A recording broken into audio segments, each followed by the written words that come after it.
Hello everyone दोस्तों, tenth class का हिंदी का जो एग्ज़ाम होने जा रहा है उसके लिए यहाँ पर कुछ हम महत्वपूर्ण जो है उसके जो अपठित गद्यांश होता है उसकी व्याख्या कैसे करनी है देखने वाले हैं। उसके हम प्रश्न उत्तर भी देखेंगे। तो आइए देखते हैं कौन कौन से इसमें प्रश्न हैं।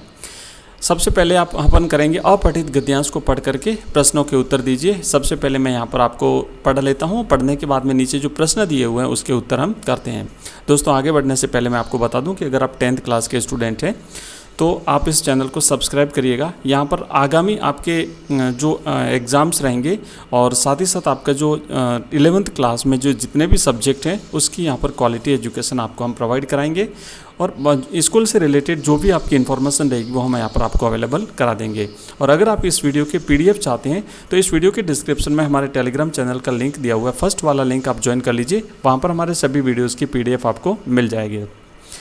तो देखिए, जो अपठित गद्यांश होता है उसको हल कैसे किया जाए, हल करने का मैं तरीका बताता हूँ, सरल तरीका और सबसे कम समय में, क्योंकि इसमें टाइम ज़्यादा जाता है, 2-3 बार पढ़ना पड़ता है। तो मैं आपको कम से कम समय में इसे कैसे हल करना है ये तरीका बताऊँगा।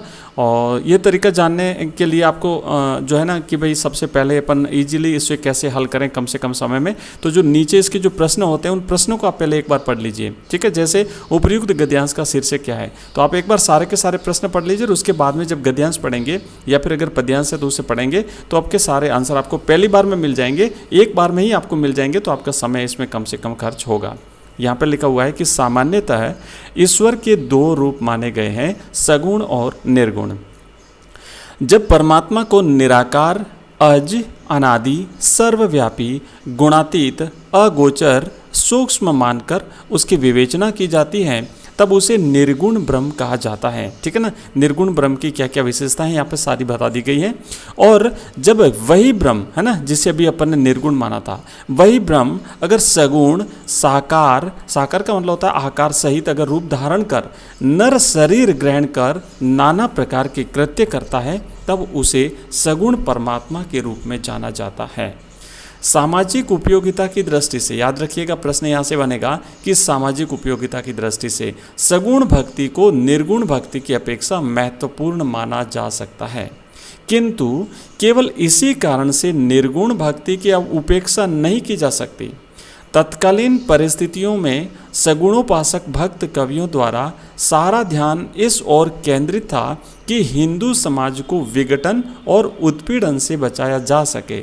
इसलिए उन्होंने हिंदू समाज के विभिन्न घटकों को संगठित करने का कार्य किया।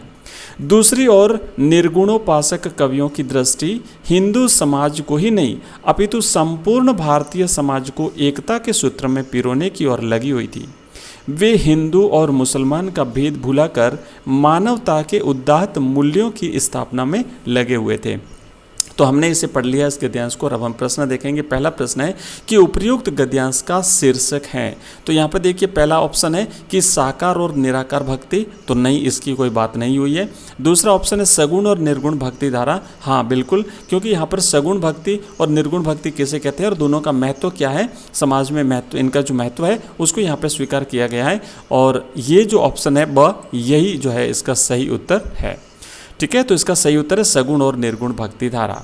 नेक्स्ट प्रश्न है निर्गुण ब्रह्म कहा जाता है। निर्गुण ब्रह्म किसे कहते हैं? अभी हमने ऊपर निर्गुण ब्रह्म की विशेषताएं देखी थी। गुणातीत को हाँ, अगोचर को हाँ, अनादि को हाँ और उपर्युक्त सभी। तो बिल्कुल सही जवाब रहेगा ऑप्शन द, उपर्युक्त सभी प्रकार के जो सभी प्रकार की जो विशेषता है ये निर्गुण ब्रह्म की विशेषता है। तो इसका सही आंसर रहेगा ऑप्शन द।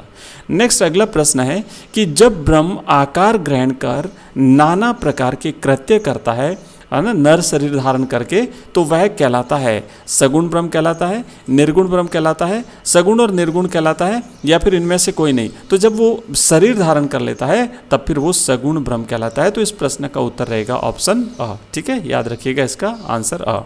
अगला प्रश्न है कि निर्गुणोपासक भक्त कवियों का ध्यान केंद्रित था। जो निर्गुण भक्ति के उपासक थे उन भक्तों का ध्यान किस पर केंद्रित था? ऑप्शन 1 हिंदू समाज को विघटन और उत्पीड़न से बचाने में, हिंदू समाज के विभिन्न समूहों को इकट्ठा करने में, हिंदू मुसलमान का भेद भुलाकर एक करने में, और ऑप्शन द है इनमें से सभी कृत्य करने में। तो इसका सही आंसर है ऑप्शन स। जो निर्गुण उपासक भक्त कवि थे, इनका पूरा जो ध्येय था, इनका जो ध्यान था वो था हिंदू और मुसलमान का भेद भुला करके इन दोनों को एक करने में। तो यहाँ पर देखिए अंतिम लाइन जो है ना लिखा हुआ है कि ये जो निर्गुण उपासक है ना, जैसे दूसरी और निर्गुण उपासक कवियों की दृष्टि में हिंदू समाज को ही नहीं अपितु संपूर्ण भारतीय समाज को एकता के सूत्र में पिरोने की ओर इनका ध्यान लगा हुआ था, और वे हिंदू और मुसलमान का भेद भुलाकर मानवता के उदात्त मूल्यों की स्थापना में लगे हुए थे।